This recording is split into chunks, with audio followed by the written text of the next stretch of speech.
하겠습니다. 평상시보다는 제가 설교 말씀이 짧을 거예요.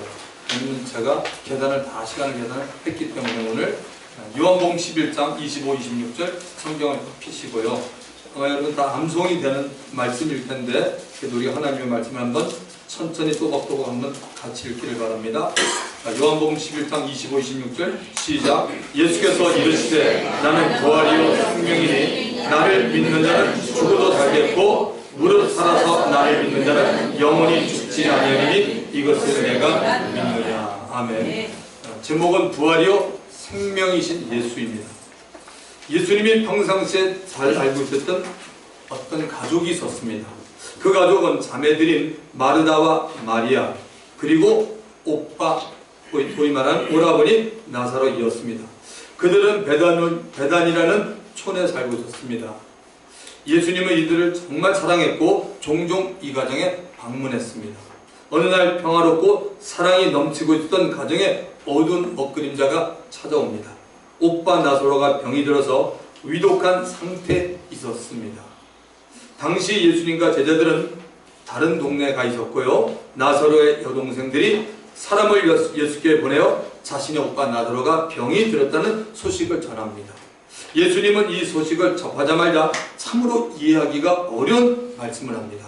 요한복음 11장 4절을 보시면 11장 4절입니다. 예수께서 들으시고 이르시되 이 병은 죽을 병이 아니라 하나님의 영광을 위함이요 하나님의 아들로 이로 말미암아 영광을 받게 하려 함이라고 말씀합니다. 나사로가 어떤 병을 앓고 있었는지는 알 수는 없지만 예수님은 이 병은 죽을 병이 아니라고 했습니다. 병이 들은 나사로가 하나님의 아들 예수로 인해서 하나님께 영광 돌리게 된다라고 말하는 겁니다. 자, 이렇게 말씀을 하시고 난 후 예수님은 병든 나사로를 살리기 위해 베다니로 가시지 않았습니다. 일부러 자신이 머물고 있는 곳에서 나사로가 죽기까지를 기다리고 있는 것입니다. 갈수록 예수님의 말씀과 행동을 이해하기가 어려워졌습니다. 결국 나사로는 그 병으로 인해 죽고 말았습니다. 나사로의 집에서는 눈물이 터져나왔습니다. 마르다와 마리아가 울기 시작했고 동네에 살고 있는 아는 분들도 함께 와서 같이 울면서 위로했습니다. 마치 우리들의 모습과 똑같습니다. 가까이 알고 지내던 분이나 우리의 식구들이 죽음을 맞이했을 때 우리들은 마음에 큰 슬픔과 애통을 느끼면서 말로 형용할 수 없는 좌절을 우리는 맛봅니다.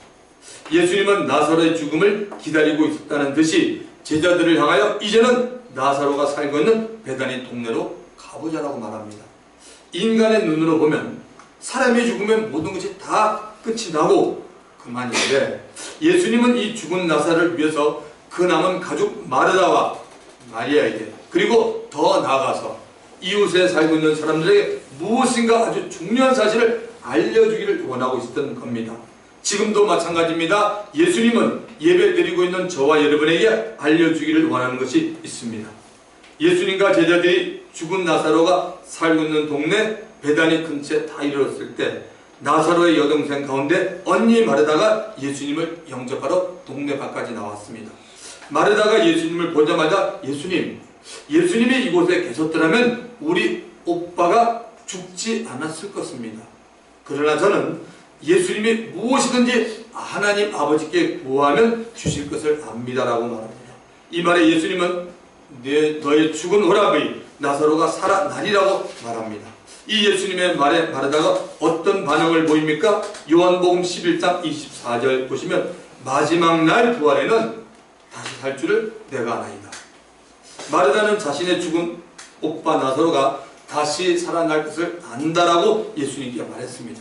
마지막 날 부활을 할 때 다시 살게 될 것을 안다고 분명하게 말했습니다. 참으로 좋은 믿음을 가진 말입니다. 그러나 예수님이 원하는 대답은 마르다가 하지 못했습니다. 마르다도 우리와 같은 사람에 지나지 않습니다. 마르다가 아는 것은 사람이 죽는다라는 것입니다. 그러나 마르다는 부활을 모릅니다. 이 말은 부활을 이론적으로만 아는 것이지 부활을 본 적이 없게 경험으로 알지 못합니다. 성경은 이 세상에 살다 간 모든 사람들은 누구나 예외 없이 다 부활을 한다고 말합니다. 믿든지 안 믿든지는 강요하지 않습니다. 자유의지가 있기에 여러분 마음대로입니다. 그러나 우리를 만드신 하나님은 우리가 다 부활을 한다라고 말합니다. 예수님은 병든 나사로가 죽기를 바라고 있었는데 그 이유는 두 가지 사실을 알려주기 위함입니다. 첫 번째는 예수님이 부활시키는 권세가 있음을 알려주기 위한 것이고, 두 번째는 예수님 자신이 부활하기 위해 죽음을 경험한다는 것을 알려준다는 것입니다. 자, 첫 번째를 먼저 보시면 예수님은 죽지 않는 영원한 생명을 가지고 있습니다.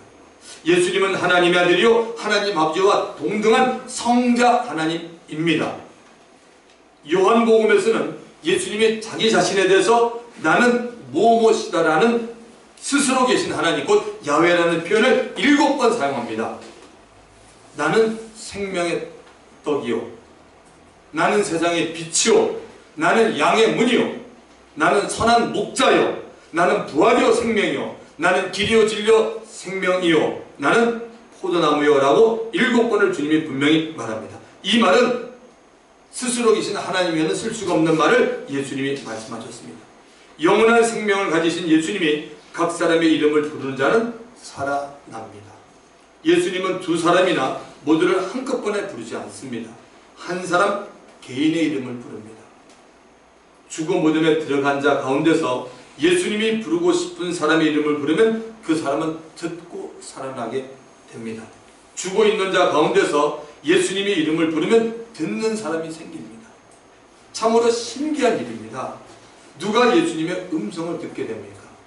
이 세상에 살면서 예수를 믿었던 사람입니다. 그러면 그 사람이 정말 예수를 믿었는지 아니면 교회에 마지못해 습관적으로 왔다 갔다 했는지 어떻게 압니까?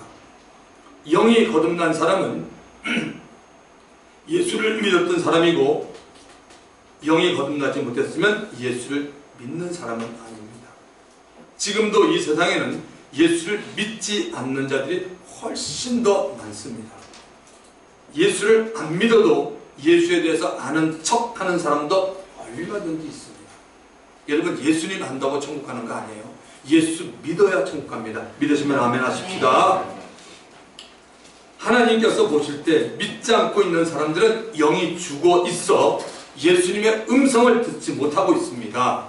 오늘도 하나님은 예수님의 음성인 복음을 통해서 영적으로 죽어 있는 자들 만나서 살리기를 원하고 있습니다. 할렐루야. 우리 모두 다 한 분도 빠짐없이 복음을 통해 예수님의 음성을 들으시기를 주님의 이름으로 축원합니다. 두 번째는 예수님 자신이 부활하기 위해 죽음을 경험한다는 것을 알려주는 겁니다. 예수님 자신이 부활하기 위해 죽음을 경험한다는 것을 알리기 위한 것입니다. 예수님은 사랑하였던 나사로가 병이 들어 죽은 것을 확인했습니다. 그리고 죽은 지 나흘이나 되어서 무덤 안에서 죽은 시신으로부터 냄새가 나고 있었던 나사로의 이름을 부르고 살려내었습니다. 예수님 주위에 있었던 모든 사람들은 그 광경을 목격했습니다. 인간이 할 수 없는 한계를 예수님은 넘어섰습니다. 그것은 바로 예수님이 하나님이기 때문입니다. 그리고 예수님 자신이 죽음을 경험하시고 그 죽음에서 살아나 자신이 죄 없는 하나님의 아들임을 증거해야 했습니다. 그래서 예수님은 십자가 위에서 죄인들의 죄를 대신해서 모진 고초와 형벌을 받고 피 흘려 몸 찢겨 죽은 것입니다. 그리고 죽은 자 가운데서 3일 만에 부활하심으로 마귀가 가지고 있는 사망 권세를 깨뜨렸습니다. 이런 과정을 통해 예수님은 당당히 하나님의 아들로 인정이 되었음을 바울이 로마의 성도들에게 보낸 편지에서 알려주었습니다. 로마서 1장 4절입니다. 성결의 영으로 죽은 자 가운데서 부활하여 능력으로 하나님의 아들로 선포되셨으니 곧 우리 주 예수 그리스도시니라. 개역 한글에 보면 선포되시네 하나님의 아들로 인정되셨으니라고 말합니다.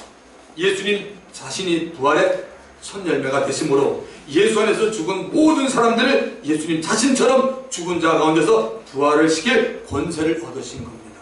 그러므로 예수를 믿는 사람에게는 예수님이 말씀하는 말씀이 그대로 적용이 되는 것입니다. 예수께서 이르시되 나는 부활이요 생명이니 나를 믿는 자는 죽어도 살겠고 무릇 살아서 나를 믿는 자는 영원히 죽지 아니하리니 이것을 내가 믿느냐. 예수를 믿는 자도 언젠가는 여러분 육체의 죽음을 맞이합니다. 그러나 예수를 믿었기에 죽어도 사는 부활을 맞게 됩니다. 또한 예수를 믿어 영이 거듭났기에 영원히 살 수 있는 생명이 주어지게 됩니다. 제가 여러분에게 설명했던 이 말씀은 예수님이 사랑했던 죽은 나사로의 가족 마르다에게 한 말씀입니다.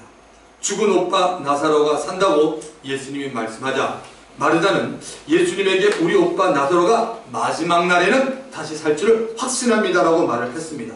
이 말을 듣고 예수님은 나사로가 지금 죽음으로부터 산다는 것을 말하고 예수 자신이 부활의 주인임을 알린 것입니다. 이 사건은 예수님이 십자가를 지시기 전 실제로 있었던 부활의 사건이었습니다. 예수님 자신이 부활의 주님으로서 원하는 사람들을 죽음에서 부활시킬 수 있다는 사실을 알리는 의미심장한 사건이었습니다. 그래서 예수님은 죽은 뒤 나흘이 되어 시신에서 냄새가 나는 죽은 나사로를 향하여 그의 이름을 부르며 나사로야 나오라고 했습니다. 나사로는 예수님의 음성을 듣고 살아나온 것입니다. 예수께서 나사로를 살리신 지 얼마 지나지 않아 예수 자신이 부활의 주임을 죽음을 통해 증명해야만 했습니다. 예수님의 죽으심은 아버지의 뜻인 인간을 죄에서부터 구원하기 위해서입니다. 사랑하는 성도 여러분, 역사 속에 오늘은 예수님이 부활한 날입니다. 2000년 전에 예수님은 죽은 자 가운데서 주일 새벽에 부활하였습니다. 성경은 예수는 어제나 오늘이나 영원토록 동일하시다라고 히브리서 13장 8절에 말하고 있습니다. 그러므로 예수님의 죽음과 부활은 과거의 일만이 아니고 오늘 현재의 일도 되는 것입니다. 부활에 대해서 생각해 보기 원합니다. 부활이란 뜻은 죽은 후에 살아난다는 겁니다. 살아났다는 것입니다. 그러므로 부활을 하기 전에 죽음을 경험했다는 것이고 부활하기 전에는 눈에 보이는 물질 세계와 영혼이 삭별하는 육체의 죽음을 당한다는 말입니다. 죽음을 경험하지 않은 사람이 거의 죽다가 살아난 것을 부활이라 말하지 않습니다. 거의 죽을 뻔했어도 죽지 않고 살았으면 이런 경우 믿는 자들은 하나님의 은혜라고 말합니다. 그런데 불신자들은 재수가 좋아서 살았네? 이렇게 말합니다. 부활은 한 사람의 목숨이 완전히 의학적으로 죽었다는 것을 의미합니다. 중환자를 돌보는 병원에 입원했어도 그 사람은 여러분 죽은 것이 아닙니다. 호흡을 할 힘이 없어서 호흡기를 달아놓고 식물인간의 상태로 있어도 죽은 것은 아닙니다. 의학적으로 사망 진단을 내리면 여러 가지 증세가 나타납니다. 몸이 식어지고 차가워지기 시작합니다. 이 말은 피의 활동이 멈추고 심장 활동이 멈췄다는 말입니다. 몸이 부패하기 시작하면서 몸에서 아주 좋지 못한 고약한 냄새가 납니다. 모든 신경이 다 죽었기 때문에 몸을 흔들고 찔러봐도 반응을 보이지 않습니다. 소리쳐 이름을 불러도 아무 대답이 없습니다. 우리 옆 사람을 한번 꼬집어보십시오. 조금 더 아프게 꼬집어 주십시오. 꼬집어보면 본인 자기 살려도 꼬집어보자. 어때? 반응을 보입니까? 반응을 보이면 아직 그 사람은 육체가 살아있다는 말입니다. 성경은 육체가 살아있는 동안에 영이 거듭나야 하고 거듭난 사람은 주의 영광을 위해 각자가 있는 곳에서 최선의 삶을 살아라고 말하고 있습니다. 여러분, 우리 사람 몸의 지체 가운데 마지막까지 활동하는 기간이 뭔지 아세요? 이겁니다. 귀입니다. 귀. 복음을 들어 예수를 믿어 영생 왔습니다. 아멘. 그래서 마지막 죽는 순간에도 복음을 듣도록 하시는 하나님의 은혜를 우리는 생각하게 됩니다. 사람이 여러분 식물인간데도 들어요. 기만 살아있어요. 이거 놀라운 하나님의 은혜 아닙니까? 결국 뭐냐? 마지막 순간이 복음 전하는 거 아닙니까? 분명히 살아있는 사람과 죽은 사람은 다릅니다. 그러므로 육체가 살아있는 상태에서는 부활은 불가능합니다. 성경은 예수님이 십자가에 달려서 죽었다라고 기록하고 있습니다. 마태복음 27장 5절 예수께서 다시 크게 소리 지르시고 영원히 떠나십니다. And when Jesus had cried out again in a loud voice, he gave up his spirit. 그의 영혼을 하나님 앞에 드렸습니다. 요한복음 19장 30절은 예수께서 신포도주를 받으신 후 이르시되 다 이루었다 하시고 머리를 숙이니 영혼이 떠나가십니다. 로마의 군병들이 십자가에 달렸던 예수님과 두 강도의 죽음을 확인하기 위해 갔다가 두 강도는 아직 숨이 붙어 있어 다리를 꺾어버립니다. 예수님 앞에 왔을 때는 이미 죽은 것을 확인하고 다리를 꺾지 않고 창으로 옆구리를 찔렀고 거기서 피와 물이 나왔습니다. 예수님은 완전히 죽었습니다. 예수님의 시신은 아리마대 부자 요셉의 무덤으로 금요일 오후 5시 전에 옮겼습니다. 안식일 전에 옮겨졌습니다.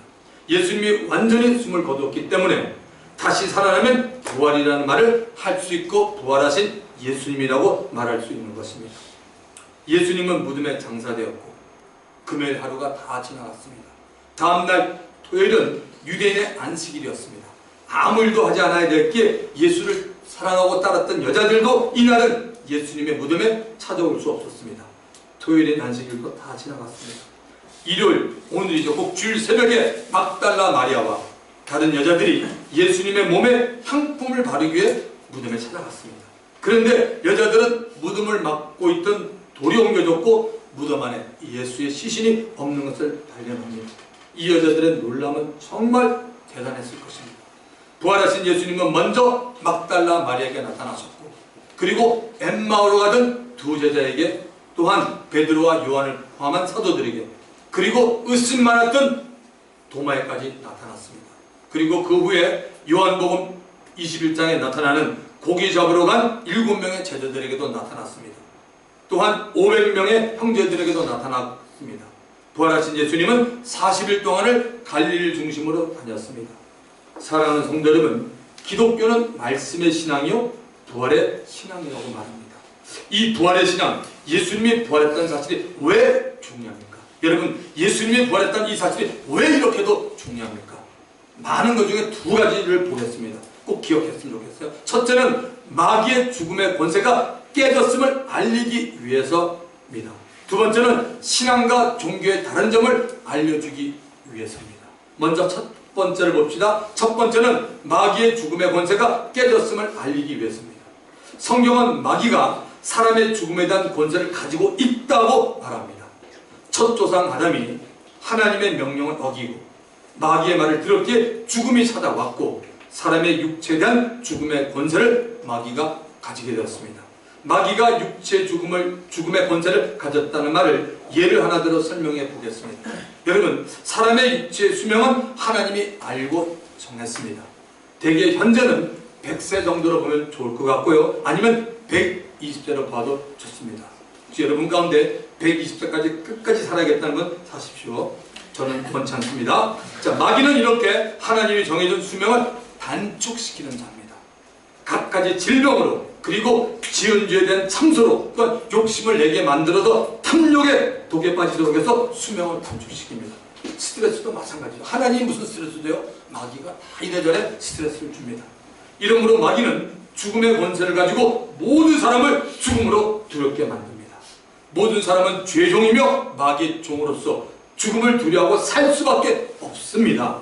마태복음 10장 28절 예수님이 제자들에게 이렇게 말합니다. 몸은 죽여도 영혼은 능히 죽이지 못하는 자들을 두려워하지 말라. 누굽니까 이게? 몸은 죽여도 영혼을 능히 죽이지 못한 자는 마귀와 악한 영들입니다. 그들을 뭐야? 두려워하지 말라고 성경은 말합니다. 히브리서 2장 14절과 15절에는 자녀들은 혈과 육에 함께 속하 있으며 그도 예수님도 또한 같은 모양으로 혈과 육을 함께 지내심은 죽음을 통하여 죽음의 세력을 잡은 자 마귀를 멸하시며 또 죽기를 무서함으로 일생에 매여 종노타는 모든 자들을 놓아주려 하십니다. 아주 정확하게 말하지 않습니까? 마귀를 이기고 마귀의 죽음의 권세를 꺾으려면 죽음으로부터 살아나야 하는 것입니다. 예수님이 와서 그 어떤 사람도 해결하지 못했던 문제 곧 죽음을 깨뜨리는 일을 이루었습니다. 바로 부활입니다. 부활은 인간의 죄와 직결이 되어 있습니다. 여러분, 인간 역사가 시작이 되면서 아무도 죽었다 살아난 사람은 없습니다. 모든 사람이 다 죄인이기 때문에 죽었다가 살지 못합니다.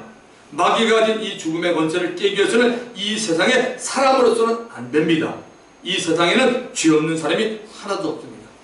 로마서 3장 10절에 말하잖아요. 의인은 없는 하나도 없고 하나님을 찾는 사람도 없고 깨닫는 자도 없다고 말합니다. 로마서 3장 23절은 모든 사람이 죄를 범했음에 하나님의 영광에 이르지 못하며 모든 사람이 죄를 지었다라고 말합니다. 그래서 하나님 아버지는 죄 없는 자신의 아들 독생자 예수를 사람이 되게 하여 이 세상으로 보내신 겁니다. 할렐루야.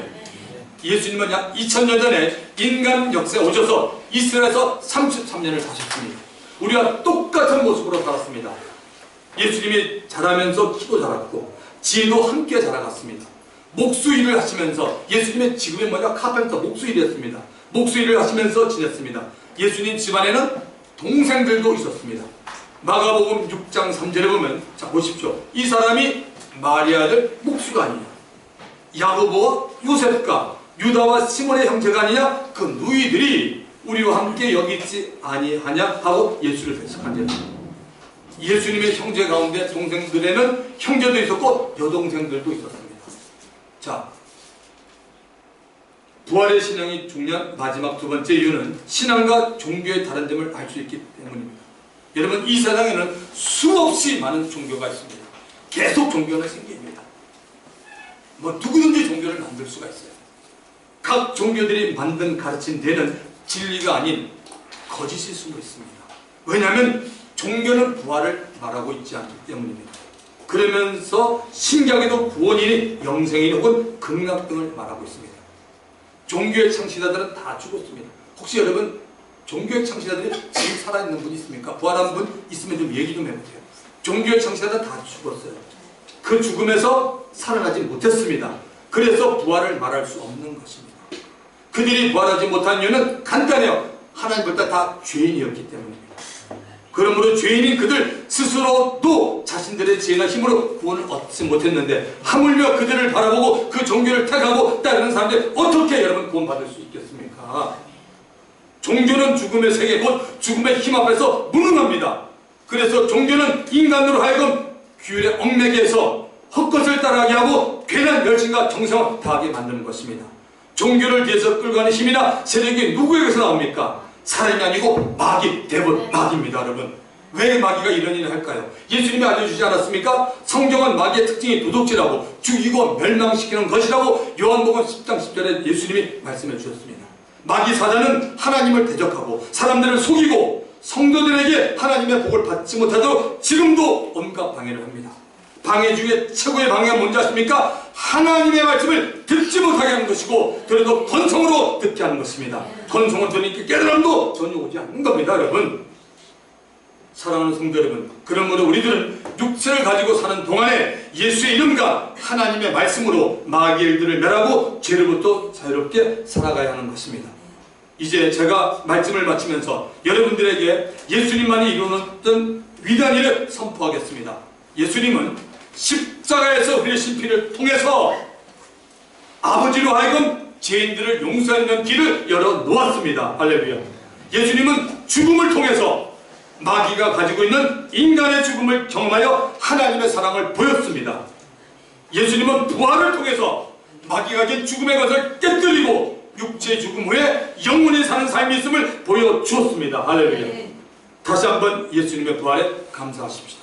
그를 살리신 하나님을 찬양하십시다. 예수님의 부활에 다 동참하십시다. 주먹을 여러분 꽉 쥐십시오. 그리고 제가 말한 그대로 따라하시기 바랍니다. 오른손 주먹을 꽉 쥐고 이렇게 말합시다. 예수 부활 나의 부활, 예수 부활 나의 부활, 예수 생명 나의 생명, 예수 생명 나의 생명, 예수 천국 나의 천국, 예수 천국 나의 천국, 예수 천국 우리의 천국, 예수 천국 우리의 천국. 할렐루야. 살아계신 하나님께 영광의 박수를 드립니다. 할렐루야. 이 시간 말씀을 생각하면서 우리 주님